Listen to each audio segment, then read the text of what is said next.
பாக்கியங்களை அள்ளித்தரக்கூடிய திசை எது? அந்த திசையில ஒருவருக்கு என்ன மாரி நற்பலன்கள் கிடைக்கும்? எந்தெந்த விஷயங்கள் எல்லாம் மிகப்பெரிய முன்னேற்றம் இருக்கும்? அப்படிங்கிறத தாங்க இந்த வீடியோல டீட்டெயில்டா பார்க்க போறோம். வணக்கம், நான் உங்கள் அன்பு நண்பன் பூசம் பூபதி. வாங்க இப்ப வீடியோக்குள்ள போலாம். முதல்ல பாக்கியங்களை அள்ளித்தரக்கூடிய திசைனா என்னங்க? உங்கள் வாழ்க்கையிலேயே அந்த திசை வந்துச்சு அப்படின்னா, அல்லது அந்த புத்தி வருது அப்படின்னா, அந்த காலகட்டம் மிகவும் அதிர்ஷ்டமான ஒரு காலகட்டமாகவும், அதிகமான நன்மைகள் நடக்கக்கூடிய ஒரு காலகட்டமாகவும் இருக்குங்க. அப்படிப்பட்ட பாக்கியங்களை தரக்கூடிய திசை எந்த திசைன்னு பார்த்தீங்கன்னா, அது பாக்கியாதிபதியுடைய திசை தாங்க. அதாவது 9ஆம் அதிபதியுடைய திசை. 9ஆம் அதிபதியைத்தான் நம்ம பாக்கியாதிபதி அப்படின்னு சொல்லுவோம். உங்கள் வாழ்க்கையில உங்களுக்கு கிடைக்க வேண்டிய அனைத்து பாக்கியங்களையும் தரக்கூடிய ஒரு ஸ்தானம்னு பார்த்தீங்கன்னா, அது 9ஆம் பாவகம் தாங்க. அந்த 9ஆம் பாவகத்தின் அதிபதி தான் பாக்கியாதிபதின்னு சொல்லப்படுபவர். அப்படி என்னங்க இந்த 9ஆம் பாவகத்துக்கு சிறப்பு? ஒரு ஜாதகத்துல முக்கியமாக 3 தூண்கள் அப்படின்னு சொல்லணும்னா, அது முதலில் லக்கண பாவகம், 2வது 5ஆம் பாவகம், 3வது மிக முக்கியமான பாவகமாகிய இந்த 9ஆம் பாவகமாகிய பாக்கியஸ்தானம் தாங்க. ஏன்னா இது 3ம் தான் ஒரு ஜாதகத்துல திரிகோண ஸ்தானங்கள்னு சொல்லப்படக்கூடியது. 1, 5, 9 லட்சுமி ஸ்தானங்கள்னு சொல்லுவோம். அவ்வளவு முக்கியமான ஒரு ஸ்தானம். மகாலட்சுமியினுடைய அம்சமாக நம்மளுடைய ஜாதகத்தில் இருக்கக்கூடிய 3 ஸ்தானங்கள்னு பார்த்தீங்கன்னா, அது 1, 5, 9ன்ற இந்த முக்கோணம் தாங்க. இந்த 9ஆம் பாவகமும் 5ஆம் பாவகமும் லக்கண பாவகமும் தான் ஒரு ஜாதகத்தில் இருக்கக்கூடிய 3 தூண்கள் மாறி.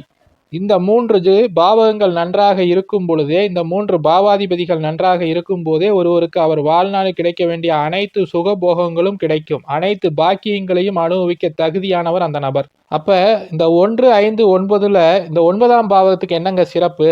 3 திரிகோண ஸ்தானங்கள் சொல்லப்பட்டாலும் அதுல பெரிய திரிகோண ஸ்தானமாகிய சொல்லப்படுவது இந்த 9ஆம் பாவகம் தான். 3 கோணங்கள்லயே பெருங்கோணம் அப்படின்னு சிறப்பாக சொல்லப்படுவது இந்த 9ஆம் பாவகம் தான். அவ்வளவு முக்கியமான பாவகம் ஒரு ஜாதகத்துல. இந்த 9ஆம் அதிபதியுடைய திசை ஒருவருக்கு வருது அப்படின்னா அந்த திசை அவர்களுக்கு யோக திசைன்னு அர்த்தம். ஐயா, அந்த திசை பாவ கிரக திசையா இருந்துச்சுன்னா, சனி திசையாகவோ செவ்வாய் திசையாகவோ இருந்துச்சுன்னா அதனால ஒன்றும் பிரச்சனையே இல்லைங்க. எப்படி இருந்தாலும் அவர் 9ஆம் அதிபதி தான். யோகங்களை தர வேண்டிய ஒரு கிரகம்தான், பாக்கியங்களை தர வேண்டிய கிரகம்தான். பாவ கிரகமாக இருக்கும் பட்சத்தில் அவரும் சுபத்துவமாக இருக்கும்போது அதிகமான நன்மைகளை தருவார். இயற்கையாக ஆட்சி உச்சமாக இருக்கும் போதும் அதிகமான நன்மைகளை தர கடமைப்பட்டவராகிறார் இந்த பாக்கியாதிபதி. இந்த 9ஆம் அதிபதி என்னங்க கொடுப்பாரு? 9ஆம் அதிபதியுடைய முதல் உயிர் காரகத்துவம்னு பாத்தீங்கன்னா அது தந்தை தாங்க. தகப்பன் ஸ்தானத்திற்கு காரணமானவர் இந்த 9ஆம் பாவகமும் 9ஆம் பாவகாதிபதியும் தான். உங்களுக்கு நல்ல தந்தை இருக்கணுமா? தந்தை மூலமாக வரக்கூடிய சொத்துக்கள் உங்களுக்கு வரணுமா? தந்தை வழி முன்னோர்கள், அதாவது தந்தையுடைய வழியில வரக்கூடிய தாத்தா பாட்டி அவர்களுடைய சொத்துக்கள், முன்னோர்கள் ஆகியவற்றை குறிக்கக்கூடிய ஒரு ஸ்தானம்னு பார்த்தீங்கன்னா அது இந்த 9ஆம் இடமும் 9ஆம் அதிபதியும் தான். உங்கள் வாழ்க்கையில் உங்களுக்கு கிடைக்கக்கூடிய அனைத்து பாக்கியங்களும் புண்ணியங்களுக்கும் காரணமான ஸ்தானம் இந்த பாக்கியஸ்தானம் தான். தர்ம சிந்தனையை கொடுக்கக்கூடிய ஒரு ஸ்தானம், நல்ல ஒரு நடத்தைக்கு காரணமான ஒரு ஸ்தானம், ஆராய்ச்சி மனப்பான்மை, சிந்திக்கும் திறன் ஆகியவற்றை கொடுக்கக்கூடிய ஒரு சுபஸ்தானங்க. நல்ல விஷயம்னா என்ன? தர்ம காரியங்கள். ஒரு கோயிலுக்கு தர்மகர்த்தாவாக இருப்பது, கோயில் திருப்பணி செய்வது, ஒரு குளம் வெட்டி கொடுத்து அந்த மக்களுக்கு உதவுவது, அது மாதிரி நல்ல காரியங்களை செய்வதற்கான ஒரு ஸ்தானம்னு பார்த்தீங்கன்னா அது இந்த 9ஆம் ஸ்தானம் தான். 9ஆம் பாவகமும் 9ஆம் பாவகாதிபதியும் ஒருவருக்கு வலுவாக இருக்கும் பொழுது அவர் கோயில் திருப்பணிகள் செய்ய முடியும். அப்படி ஒரு புண்ணியங்களை கொடுக்கக்கூடிய ஸ்தானம் இந்த 9ஆம் ஸ்தானம்.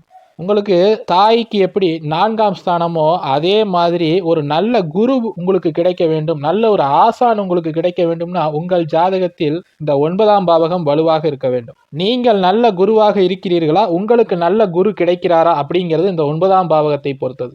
நல்ல ஒரு நிர்வாக சக்தியை கொடுக்கக்கூடிய ஒரு ஸ்தானம், நன்னடத்தையை கொடுக்கக்கூடிய ஸ்தானம் இந்த 9ஆம் பாவகம். உங்கள் வம்சம் எந்த அளவுக்கு விருத்தி அடைகுது அப்படிங்கிறதையும் குறிக்கக்கூடியது இந்த 9ஆம் பாவகம் தாங்க. ஏன்னா தந்தை வழி முன்னோர்கள் அப்படின்னு சொல்லும் பொழுதே 5ஆம் பாவகம் குழந்தையை குறித்தாலும் கூட இந்த 9ஆம் பாவகமும் ஒரு விதத்தில் உங்களுடைய வாரிசுகளை குறிக்கக்கூடிய ஒரு ஸ்தானம் தான். உங்களுடைய வம்சம் எப்படி விருத்தி ஆகிறது, உங்கள் குலம் எப்படி பெரிய அளவில் வளர்ச்சி அடைய போகிறது அப்படிங்கிறதுக்கான ஒரு அடையாளம் இந்த 9ஆம் பாவகம். நீங்கள் செய்யக்கூடிய சேவைகளை குறிக்கக்கூடிய ஒரு ஸ்தானம். ஒருவருக்கு நல்ல சேவை மனப்பான்மை இருக்கணும், நற்குணங்கள் இருக்கணும் அப்படின்னா அவருக்கு இந்த 9ஆம் பாவகம் நல்ல வலுவாக இருக்க வேண்டும். நீங்கள் காட்டக்கூடிய விசுவாசம் உங்கள் முதலாளிக்காக இருக்கலாம், உங்கள் குடும்பத்திற்காக இருக்கலாம், இல்லை உங்கள் கணவன் மனைவி ஆகியோருக்கு நீங்கள் செய்யக்கூடிய ஒரு நன்னடத்தை அவர்களுக்கு உண்மையாக இருப்பது ஆகியவற்றை குறிக்கக்கூடியது இந்த 9ஆம் பாவகம் தாங்க. தீர்த்த யாத்திரை செல்வது, கோவில்களுக்கு யாத்திரை செல்வது, கோவில்களுக்காக பயணங்கள் மேற்கொள்வது, புண்ணிய காரியங்கள் செய்வது, இது மாதிரி காரியங்களுக்கு இந்த 9ஆம் பாவகம் வலுவாக இருக்க வேண்டும். 9ஆம் பாவகாதிபதி திசையோ 9ஆம் பாவகாதிபதி புத்தியோ உங்களுக்கு நடக்கும் போது உங்களுக்கு இது மாதிரி கோயில்களுக்கு யாத்திரை செல்வது, தூரத்துல இருக்கக்கூடிய கோயில்களுக்கு பயணம் செய்வது மாதிரியான நற்காரியங்கள் செய்வதற்கான வாய்ப்பு கிடைக்கும். தெய்வ அனுகிரகம், உங்களுக்கு கடவுள் நம்பிக்கை எந்த அளவுக்கு இருக்கு, உங்களுக்கு கடவுள் வழிபாட்டுல எந்த அளவுக்கு ஆர்வம் இருக்கு அப்படிங்கிறதை குறிக்கக்கூடிய ஸ்தானம் இந்த 9ஆம் ஸ்தானம். ஒரு நல்ல பதவி கிடைப்பது, உயர் பதவி, உயர் அந்தஸ்து, கௌரவம் ஆகியவற்றை கொடுக்கக்கூடிய ஒரு ஸ்தானம். உங்களுடைய தனம் எப்படி இருக்கிறது அப்படிங்கிறதையும் உங்களுடைய செல்வாக்கு எப்படி இருக்கிறது அப்படிங்கிறதையும் குறிக்கக்கூடிய ஒரு ஸ்தானம்.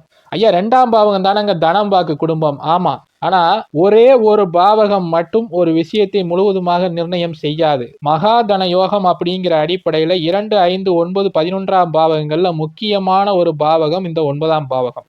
அதனால உங்களுக்கு நல்ல ஒரு செல்வாக்கு இருக்க வேண்டும், நல்ல ஒரு பணம் இருக்க வேண்டும் உங்களிடம் அப்படின்னா அதற்கு இந்த 9ஆம் பாவகத்துடைய வலுவும் மிக மிக அவசியம். அறிவு, திறமை, நீங்க எவ்வளவு திறமையாக நடந்து கொள்கிறீர்கள், எவ்வளவு புத்திசாலித்தனமாக நடந்து கொள்கிறீர்கள் அப்படிங்கிறதையும் குறிக்கக்கூடிய ஸ்தானம் இந்த 9ஆம் ஸ்தானம். தவம், தியானம் மாதிரியான நல்ல செயல்களுக்கும் நற்சிந்தனைகளுக்கும் காரணமான ஒரு பாவகம். நீங்க தானம் செய்வது, நல்ல காரியங்களுக்காக நீங்கள் செலவு செய்வது, எந்த அளவுக்கு நீங்கள் ஒரு தானம் செய்யக்கூடிய ஒரு நபர் அப்படிங்கிறதையும் குறிக்கக்கூடிய ஒரு ஸ்தானம் இந்த 9ஆம் ஸ்தானம். கொடுக்கும் தன்மை, பிறருக்கு நீங்க எந்த அளவுக்கு கொடுக்குறீங்க. ஒரு குரு பகவான் என்ன செய்கிறார், தன்னுடைய அறிவை மற்றவர்களுக்கு தானம் செய்கிறார். அது மாதிரி நீங்கள் உங்களிடம் இருக்கும் விஷயங்களை மற்றவர்களுக்கு எந்த அளவுக்கு மனமுவந்து கொடுக்கிறீர்கள் அப்படிங்கிறதை குறிக்கக்கூடிய ஸ்தானம் இந்த 9ஆம் பாவகம். பிறருக்கு உபதேசம் செய்தல், நல்ல ஒரு குருவாக இருந்து மற்றவர்களுக்கு நீங்கள் கற்பிக்க வேண்டும் என்றாலும் சரி, இல்ல உங்களுக்கு ஒரு குருநாதரிடமிருந்து நல்ல உபதேசங்கள் கிடைக்க வேண்டும் என்றாலும் சரி, அதுக்கு இந்த 9ஆம் பாவகத்தின் தயவும் மிக முக்கியமாக தேவை. ஆன்மீகம், மெய்ஞானம், கலாச்சாரம், இது மாதிரி விஷயங்கள்ல உங்களுக்கு எந்த அளவுக்கு ஈடுபாடு இருக்கு, உங்களுடைய கலாச்சாரத்தை நீங்கள் எந்த அளவுக்கு பாதுகாக்கிறீர்கள், உங்களுடைய குல வழக்கங்களை நீங்கள் எந்த அளவுக்கு மதிக்கிறீர்கள், உங்களுடைய தந்தை, உங்கள் தந்தை வழி முன்னோர்கள் ஆகியோருடைய செயல்பாடுகள், அவருடைய விட்டு சென்ற சொத்துக்கள், அவர்களுடைய நல்ல பேரை நீங்கள் எப்படி காப்பாத்துகிறீர்கள் அப்படிங்கிறது எல்லாத்தையுமே குறிக்கக்கூடிய மிக முக்கியமான ஒரு பாவகம் இந்த 9ஆம் பாவகம் தாங்க. 9ஆம் பாவகத்தில் சுப கிரகங்கள் இருக்கும் பொழுது இந்த நம்ம மேலே சொன்ன காரகங்கள் எல்லாமே உங்களுக்கு மிகவும் வலிமையாக கிடைக்கும். அவற்றில் நல்ல ஒரு மேன்மையும் நல்ல ஒரு முன்னேற்றமும் இருக்கும். 9ஆம் பாவாதிபதி சுபராக இருந்து அவர் அந்த பாவகத்தில் இருந்தார்னா உங்களுக்கு பரிபூர்ணமாக அந்த பாவகத்தினுடைய தன்மைகள் கிடைக்க போகுதுன்னு அர்த்தம். பாவராக இருந்தார்னா சுபர் தொடர்போடு இருக்கும் பொழுதோ இல்லது 9ஆம் பாவகத்தை விட்டு வேறு ஸ்தானங்களில் ஆட்சியாகவோ உச்சமாகவோ இருக்கும் பொழுது உங்களுக்கு இந்த தன்மைகள் முழுமையாக கிடைக்கும். சரிங்க, மேசம் முதல் மீனம் வரை இருக்கக்கூடிய 12 ராசிக்காரர்களுக்கும் 12 லக்கணக்காரர்களுக்கும் அவர்களுடைய பாக்கியாதிபதி யார், அந்த பாக்கியாதிபதி எந்த இடத்தில் இருந்தா என்ன மாதிரி பலன்களை தருவார் அப்படிங்கிறதே ஒவ்வொரு வீடியோவுக்கும் அடுத்து வரக்கூடிய வீடியோக்குள்ள வரிசையா பார்க்கலாங்க. அந்த வீடியோக்குள்ள நீங்க மிஸ் பண்ணாம இருக்கணும்னா நம்ம சேனலை சப்ஸ்கிரைப் பண்ணிக்கோங்க. இந்த வீடியோ உங்களுக்கு பிடிச்சிருந்துச்சுன்னா லைக் பண்ணிக்கோங்க. உங்களுடைய கருத்துக்களை கமெண்ட்ல சொல்லுங்க. இந்த வீடியோவை உங்க ஃப்ரெண்ட்ஸ் அண்ட் ஃபேமிலிக்கு ஷேர் பண்ணுங்க. வீடியோவை கடைசி வரைக்கும் பார்த்ததுக்கு நன்றி, வணக்கம்.